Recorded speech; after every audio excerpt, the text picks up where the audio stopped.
Esto corresponde todavía a un sitio que es un barrio de la época inca, por cierto, que limitaba con lo que era el barrio de Colcampata y el barrio de Carmenca en la época inca, ¿no? Y quizá esta zona estaba destinado a personajes, cuando pues estos cometían errores todavía en la época inca y eran sometidos a algunos castigos. Quizás desde ahí todavía parte el nombre inclusive de calle de la amargura. Y bueno, más bien lo que sí hay algunos datos de la rebelión de 1814 de los hermanos Angulo, que en este sector también han podido ser, digamos, ahorcados. Un grupo, digamos, de esta gesta patriótica que se estaba dando, ¿no?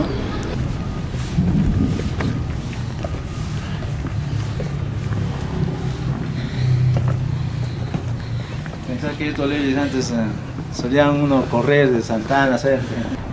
Y bueno, pues, pero de una otra forma todo esto se va a poner en valor también, ¿no? ¿Parte de la misma propiedad? No. Es parte de la propiedad.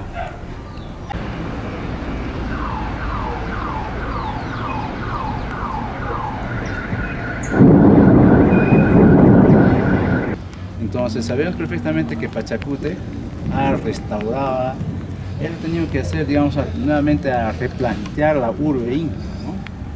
Por eso es que nosotros en muchos pasajes del centro histórico podemos encontrar arquitectura inca, digamos, más temprana y arquitectura inca posterior, que debe corresponder a este replanteamiento urbano que hizo Pachacute. Y de ahí, este palacio, en memoria, digamos, a lo que ha sido este primer inca Manco Cápac, da a la Panaca Sani, que eran descendientes de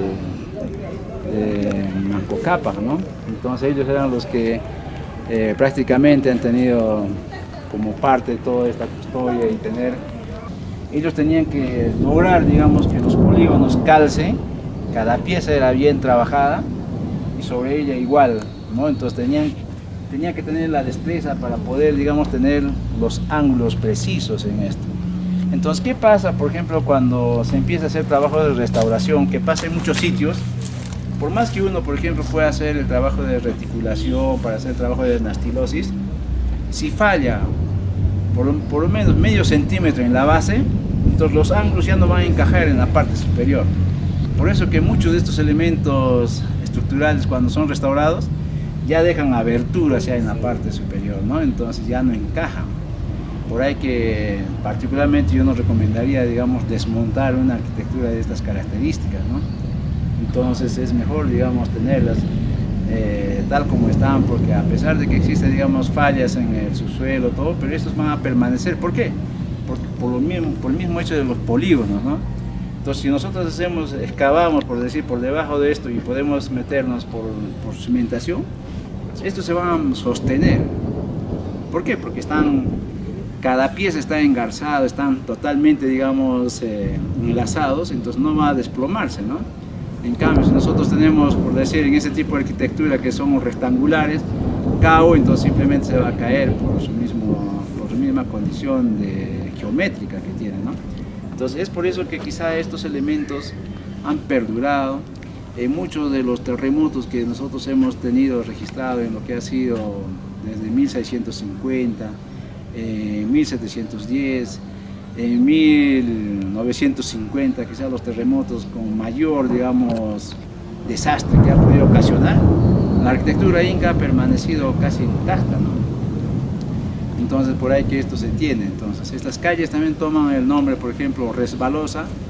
¿Por qué? Porque por este sector también igualito, las piedras se deslizaban, se resbalaban las piedras.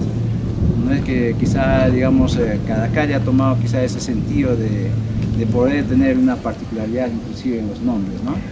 Entonces esto es como así nosotros, por ejemplo, empezamos a tener la presencia inca, ¿no?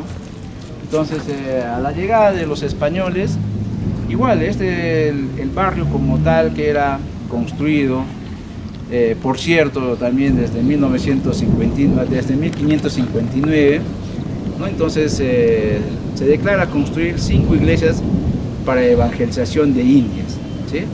Entre estas San Blas, San Cristóbal, Santa Ana, Santiago y San Sebastián. Esas eran las 5 iglesias destinadas para evangelización de indios.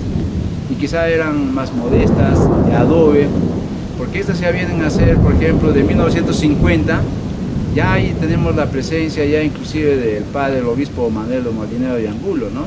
Para poder, digamos, hacer la restauración y tener esta torre como nosotros estamos apreciando, porque ahí lleva todavía el escudo, digamos, de este arzobispo, ¿no? Y quizá también muchos lo atribuyen de que Paulo Inca era un noble de la época inca, que por ser un fiel devoto y noble inca, pues le destinan todo este sector como parte de su propiedad.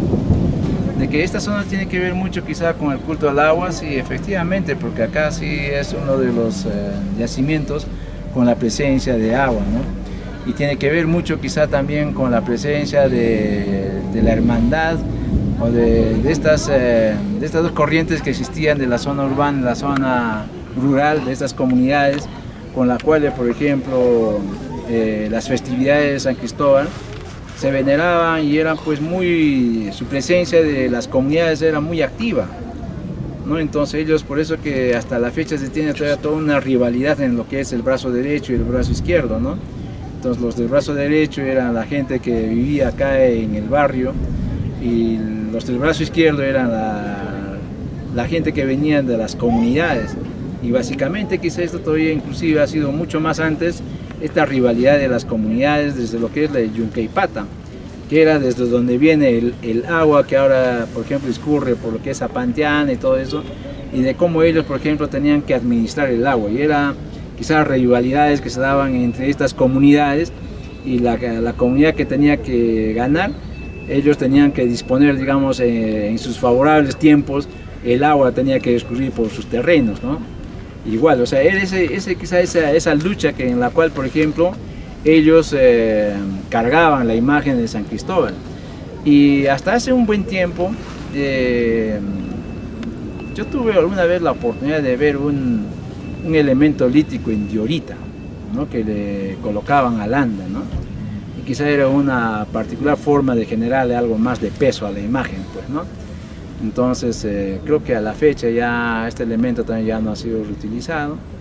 Muchos hablan también de otra hilla que estaba también en el anda de la Virgen de Belén, ¿no? Entonces tenemos en la catedral, por ejemplo, esta hilla del Texi Huiracocha, ¿no? Que hasta ahora sigue siendo de una otra forma venerada, respetada, no quizá al nivel o a la altura de una deidad prehispánica, pero todavía lo conservan. Hay una de las entradas del puente o del ingreso de la puerta de la catedral, ¿no? Continuar.